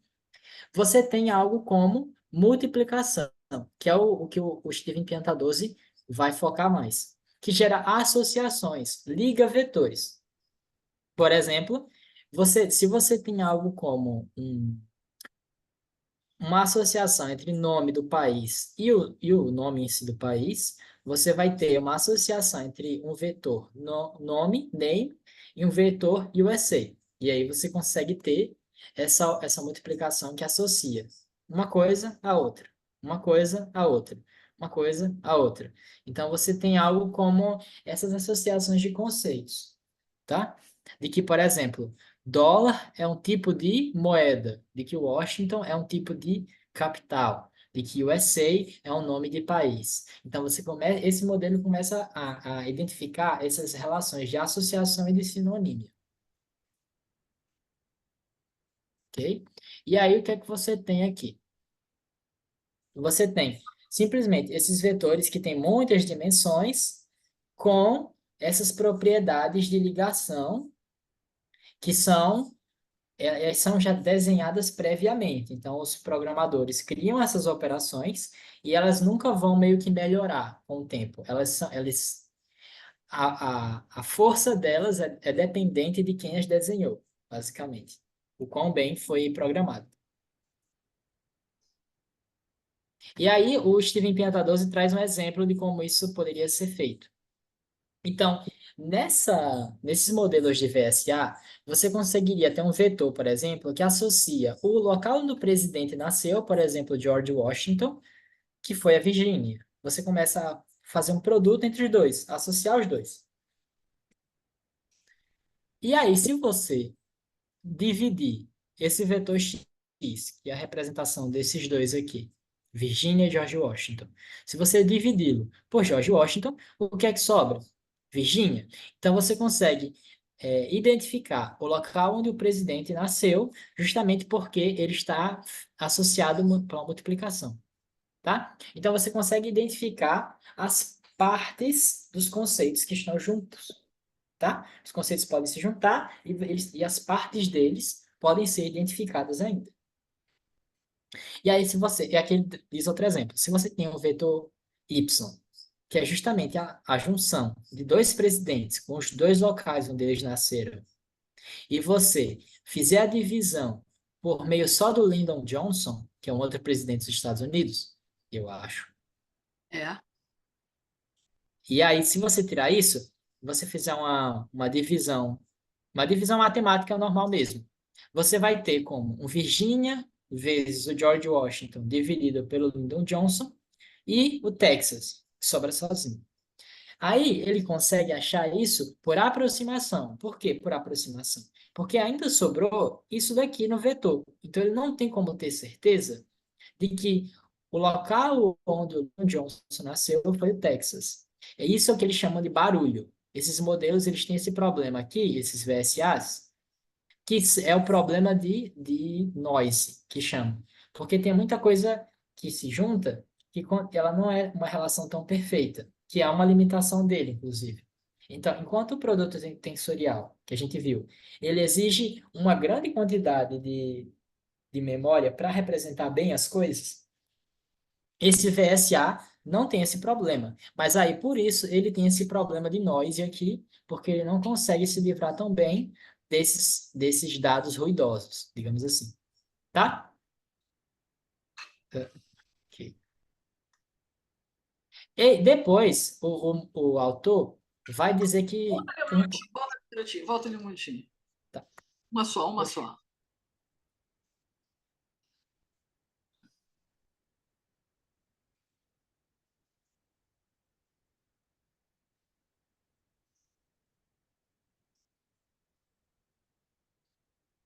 Pois é, porque eu acho que eu tenho a impressão que é porque você como você pode fazer a multiplicação por toda essa informação, você tem aonde o Lyndon nasceu, ele nasceu na Virgínia, mas tem o George Washington de nós ali. Isso. Não, peraí, quê? No caso, o Lyndon Johnson nasceu no Texas. Então, Lyndon Johnson nasceu no Texas, Isso. mas ainda fica com o George Washington de nós Isso, exato. Okay. E aí ele acha isso por aproximação, entendeu? Mas ainda fica o noise ali na representação. Esse é um problema desses modelos, justamente porque ele não sofre treinamento, ele dessa limitação. Aí ele chega ao problema que é um problema muito sério, que é o problema da definição. Nesse modelo, a gente não consegue dar definição às coisas, porque as coisas só ganham significado em contexto. Só que a gente sabe a definição das coisas. Se você perguntar o que é um cachorro a alguém, a pessoa vai saber dizer o que é um cachorro a você. Então, o que é um ravioli? Ravioli é um conjunto de pequenas porções de macarrão, geralmente quadradas, muitas vezes recheadas com alguma coisa. Eu nunca comi ravioli. Isso aqui foi uma definição que o próprio Steven Piantadosi dá no artigo. Então, ele comenta que definir é mapear um vetor com uma representação textual do vetor. Então, na verdade, quando você está fazendo a definição, você estaria associando duas coisas. Então, ainda assim, o vetor não está isolado de contexto. Ele está sendo mapeado com uma representação textual. Então, você poderia, na verdade, fazer um vetor que representasse toda essa definição. E quando você pedisse uma definição, o que você está tendo é o vetor que representa a palavra ravioli se associando à representação textual do que seria a palavra ravioli. Então, você conseguiria fazer isso. Entendi, não. Por exemplo, quando você vai dar uma definição de algo, quando alguém lhe pede uma definição, o que é, sei lá, ravioli? Você vai dizer que ravioli é tal, tal, qual, tal, tal, tal, certo? Você consegue dar uma definição para isso. Uhum. E isso seria um problema para esses modelos, porque eles trabalham com coisas em contexto. Só que o que ele vai dizer é o seguinte: quando você está definindo algo, você está mapeando esse algo com uma representação textual desse algo. Então, esses modelos conseguiriam representar toda a definição, essa representação textual, em um vetor também. E toda vez que você pede uma definição, o que você está fazendo é mapear o vetor que representa só a palavra com o vetor que representa a representação textual. E aí você conseguiria dar uma definição. Não, mas quando eu falo assim, o que é um ravioli, eu não estou dando nenhuma definição. Eu estou só te botando, falando do ravioli. Não Sim, mas consegui ter a resposta deles. Por que eles acham que isso não é um problema? Isso é um problema para eles, sim. Se eu falo assim, eu comi ravioli com queijo parmesão estragado, eu estou te dando um monte de contexto para você chegar lá. Mas se eu falo para você o que é ravioli, não tem nenhum contexto. Zero contexto.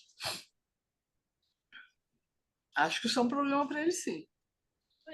eu lembro, agora eu não tenho, eu estava tentando lembrar de cabeça, mas não. Ele comenta que esse é uma limitação desse modelo. Uhum. Só que ele puxa muita sardinha para dizer que nunca está fora de contexto. É alguma coisa nesse sentido. Que ele vai dizer, o que importa de verdade é o contexto em que a palavra está sendo usada, mesmo que a palavra tenha uma significação genérica. É alguma coisa assim.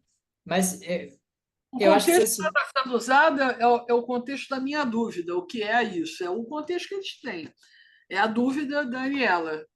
sim, É um contexto, mas é um contexto muito ruim, né? Porque é um contexto que sim, não incide sobre ravioli, na verdade, porque eu mesma não sei o que é ravioli. Então, o meu contexto é de perguntar sobre um rótulo que eu própria não sei o que é, porque eu estou perguntando o que é, né? uhum. Então, eu acho que essa é a parte mais fácil, mais fraca em si do artigo, porque dá para ver que ele meio que se esquiva um pouco do problema, para dizer que, olha, tudo bem, mas tem a definição, mas assim, o que de fato importa das palavras é que elas são usadas em contexto. Então, a palavra pode ter diferentes significados dependendo do contexto. Ele coloca algo nesse sentido, mas dá para ver que parece que ele está meio que se esquivando do problema. Eu, Tá mesmo.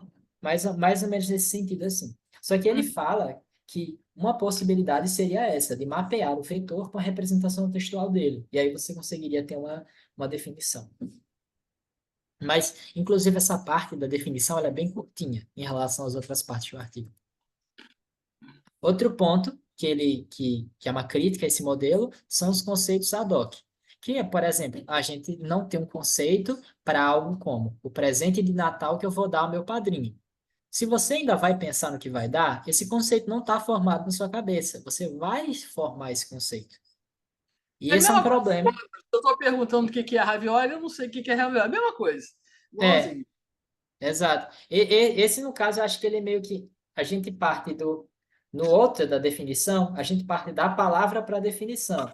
Aqui é meio que o contrário, a gente vai partir da definição para chegar à palavra.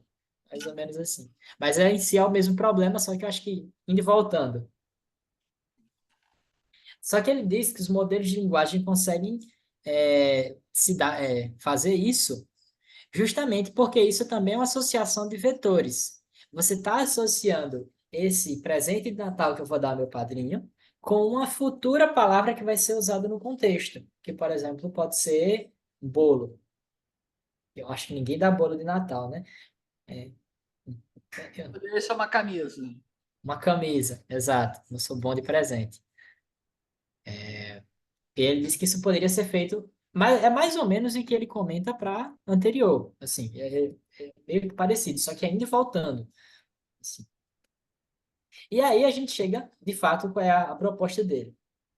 Ele vai dizer que a gente tem representações conceituais na nossa cabeça, que são esses vetores aqui. Então, a gente tem um vetor para cachorro, um vetor para gato, um vetor para tudo, assim. Vai estar um conjunto de representações vetoriais que estão associadas.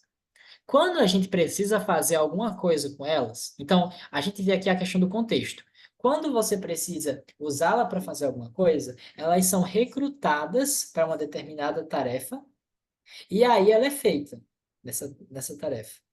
Então, você tem representações conceituais latentes, que são recrutadas em transformações de domínio específico, ou seja, para usar em algum local, e elas são transformadas em representações que são mais específicas, que é aquele ponto que a gente estava falando no começo sobre o mol.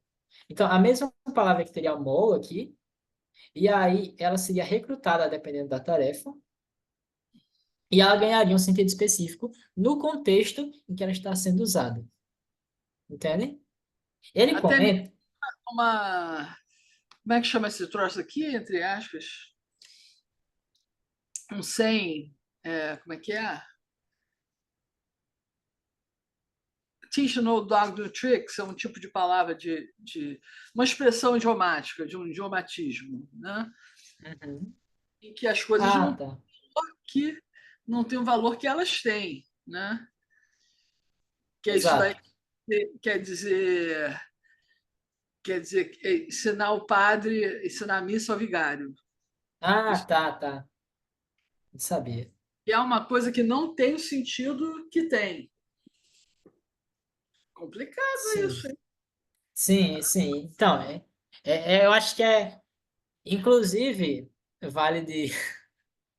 Eu sempre cito o nome desse sujeito, mas o Elliot Murphy criticou esse artigo, que ele diz que o Steven Pianta 12 fica constantemente confundindo o mapa com o território, nesses artigos dele.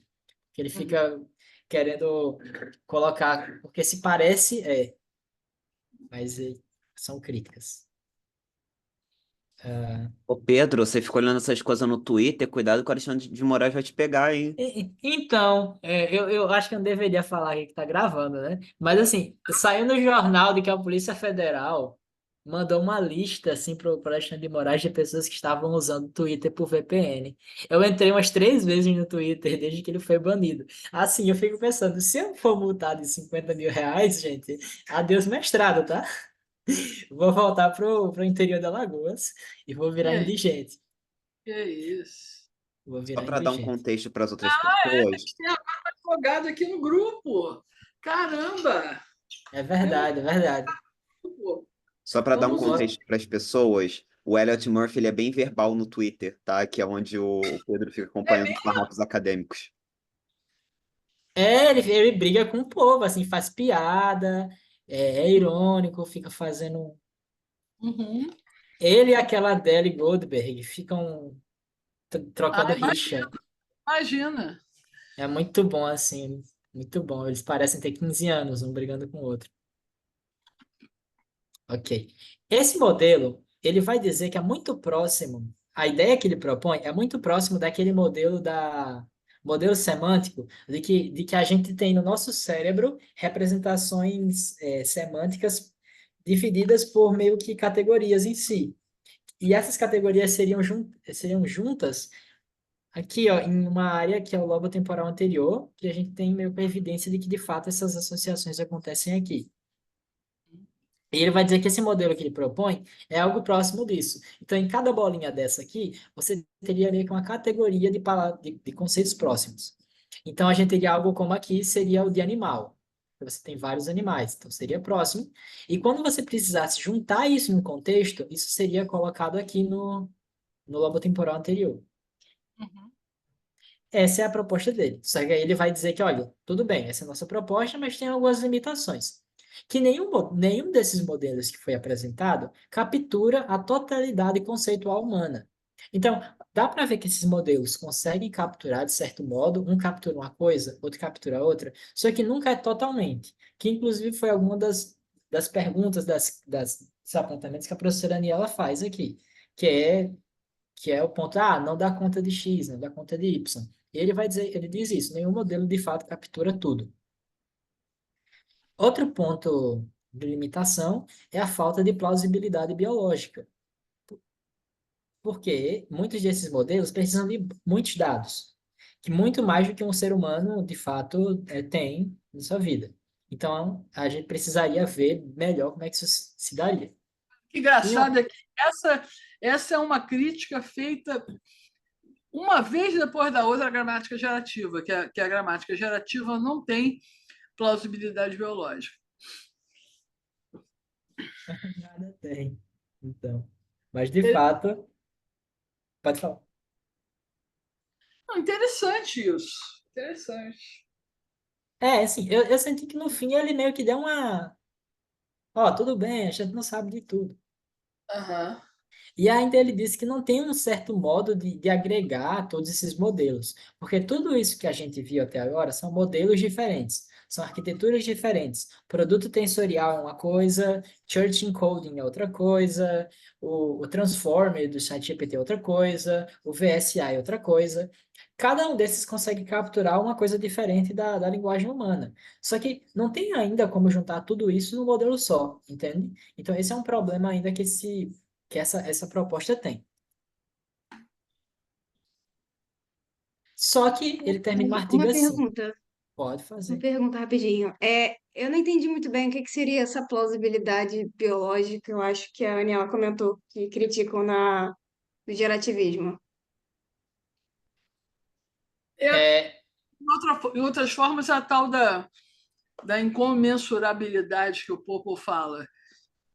Não tem assim, uma unidade na biologia que você possa reduzir a uma unidade na outra ciência que você está estudando.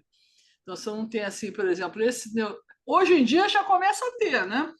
Mas assim, esse neurônio faz isso, aquele neurônio faz aquele outro, você liga direto na biologia. Esse neurônio guarda isso, ou esse neurônio faz merge entre verbo e sujeito. Né? Você não consegue ter isso.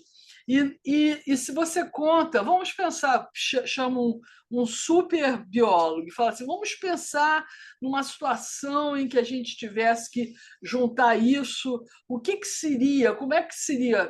Isso não pode ser feito. É a resposta que você. Então, não tem assim alguma coisa que chegou a um nível de explicação bem legal na linguística e um biólogo olha e fala: meu Deus, isso parece ser um sistema de. Entendeu? Não tem essas duas coisas, nunca batem completamente. Aí a gramática gerativa é muito criticada por isso. Agora, o cara tá fazendo uma coisa em que talvez ele pudesse até prescindir um pouco dessa biologia, só na básica que não, porque, na verdade, isso tudo aí, o que ele está falando é guardar. Isso tudo é memória. Né? Porque eu só posso fazer uma estatística dessa em cima de alguma coisa que está guardada. Eu não estou processando nada. Processamento quase não existe. O que eu estou fazendo é olhar o dado que está entrando, chegar a uma conclusão sobre ele pelo relacionamento entre as unidades. Né? É o que esse tipo de modelo faz. Né? Então, praticamente não precisaria ter uma plausibilidade biológica, a não ser essa plausibilidade de você ter que ter uma memória quase que infinita para você poder guardar tanta coisa. Né? Sendo que, além dessas coisas todas, a gente guarda fatos da infância, frases, né? Não é só isso. Quer dizer, é uma coisa que é como se a gente tivesse uma memória, seria uma maior. Né? Então os dois melhores, os dois maiores modelos são criticados por uma mesma coisa. Eu sempre critiquei eles por isso, mas eu não sabia que eles próprios se criticavam por isso. plausibilidade biológica. Eu sempre achei que muito pior plausibilidade biológica tinham eles do que os modelos gerativos, porque esse tamanho de memória que eles pensam ter é muito estranho. É muito, Sim. entendeu? Mas Aham. Entendi. Esse, Obrigada. essa crítica está na boca dos cognitivistas. Então, um modelo desse precisa de muitos dados. Vive dos dados. exato. É. Esse é um problema. Só que aí ele vai terminar o artigo dizendo assim, ó, Aham. assim, longe de ser inalcançável e misterioso, chegou a hora de concluir que nós finalmente sabemos algo, ou talvez muito, sobre como os conceitos humanos funcionam. Então, apesar das limitações, a gente já está dando grandes passos para Tá conseguir melhorando. resolvê-las. Concordo com ele. E aí, aqui eu vou mandar para este o slide, mas tem vários videozinhos, a maioria é bem ilustrável, é bem menos, tem bem menos cálculo para caso vocês queiram ver. Eu vi aquele filminho mesmo. Como é? Legal.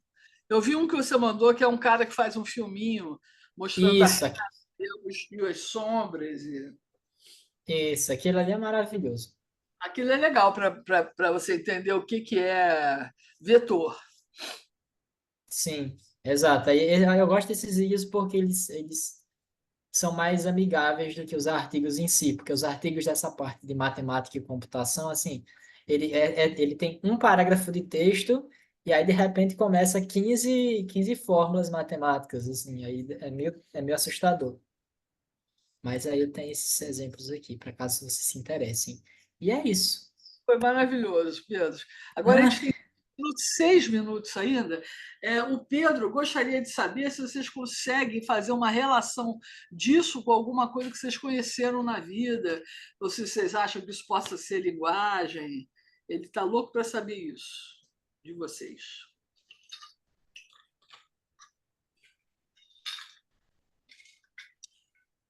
O que vocês acharam disso? Vocês ouviram agora?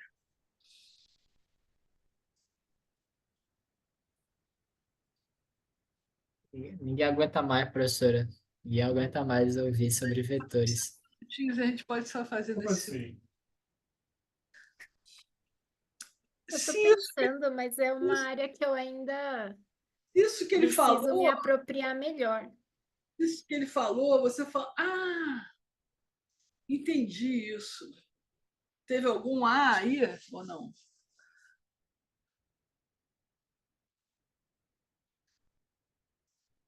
Teve não, professora. Foi muito Para mim, tenebroso, foi o gente. próprio conceito de vetor, que eu acho Ah, que foi, ele apresentou a apresentação toda foi muito didática, mas o conceito de vetor, que às vezes a gente lê nos papers essa palavra, esse termo, mas não é algo tão palpável, né? Então, isso para mim, o meu maior ganho, dada a minha ignorância mesmo no assunto, para mim, o maior ganho foi conseguir entender o que é um vetor.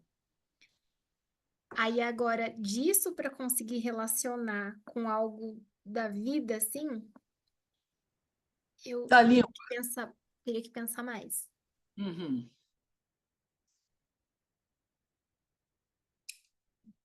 Assim, a questão, eu acho que é, Você eu você já está estudando isso há um tempão, não né? não, eu tenho estudado isso na verdade há pouco tempo, mas eu acho que assim, o que eu queria dizer é que a gente intuitivamente, eu não sei dizer até que ponto isso está dado como certo, acredita que a gente tem uma palavra na memória e um significado abstrato, digamos assim, associado.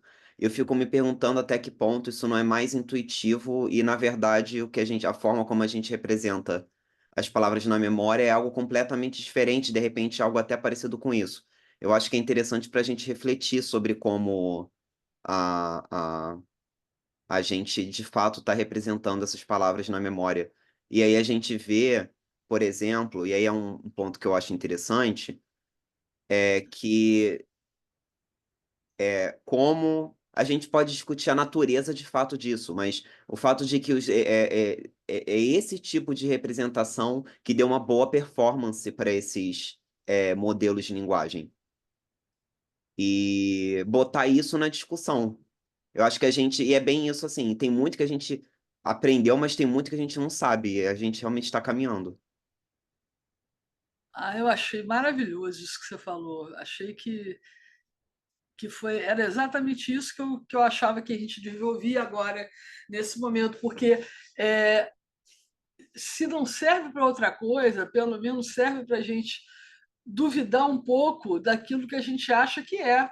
Né? A gente acha que é associar, né? Mas pode não ser, pode ser uma outra coisa completamente diferente. Né? Então, é muito importante você se botar a pensar sobre essas coisas de uma forma bem abstrata. É muito importante, tira você do lugar. Não sei se as pessoas estão sentindo assim, mas eu estou me sentindo assim um pouco fora do meu lugar, assim, sem, né? E isso é o jeito da gente conseguir melhorar, é só assim que vai. É a coisa muito difícil mesmo, né? Muito É, complicado.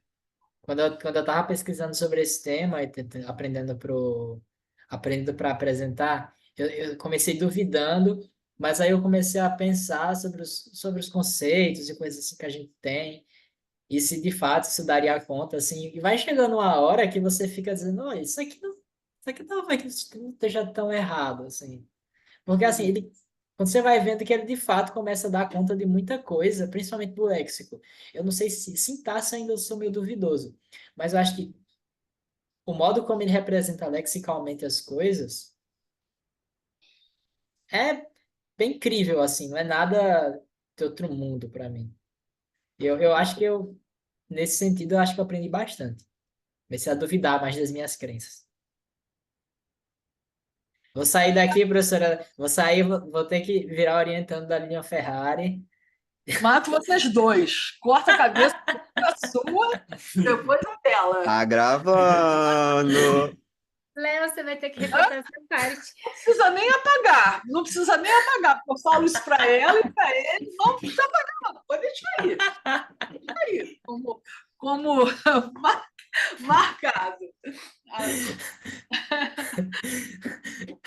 uma Mas, Pedro, a mensagem gente não positiva. deixa você sair. A gente te pede não sair Não, para jamais, perguntar. jamais. Não Jamais, tem jamais. como, não tem como. Ih,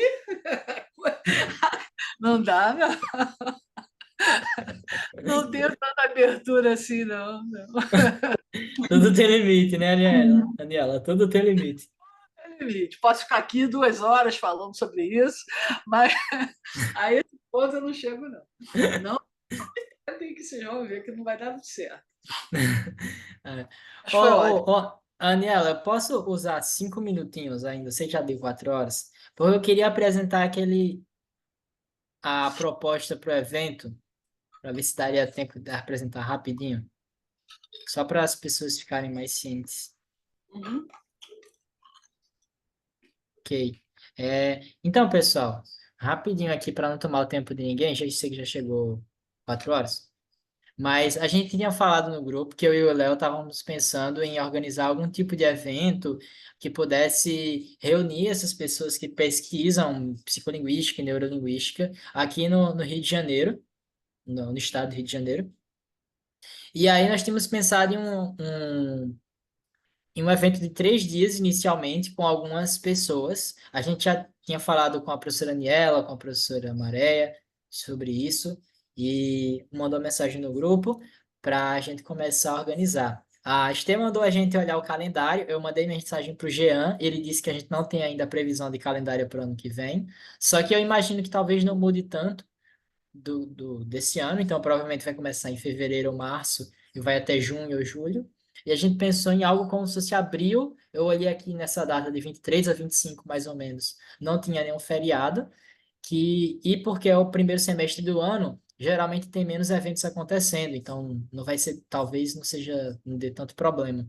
Porque agora, no final do ano, evento toda semana está acontecendo aí, né? Não E aí somente a gente uma tinha. semana, em novembro tem mais de um evento em uma semana só.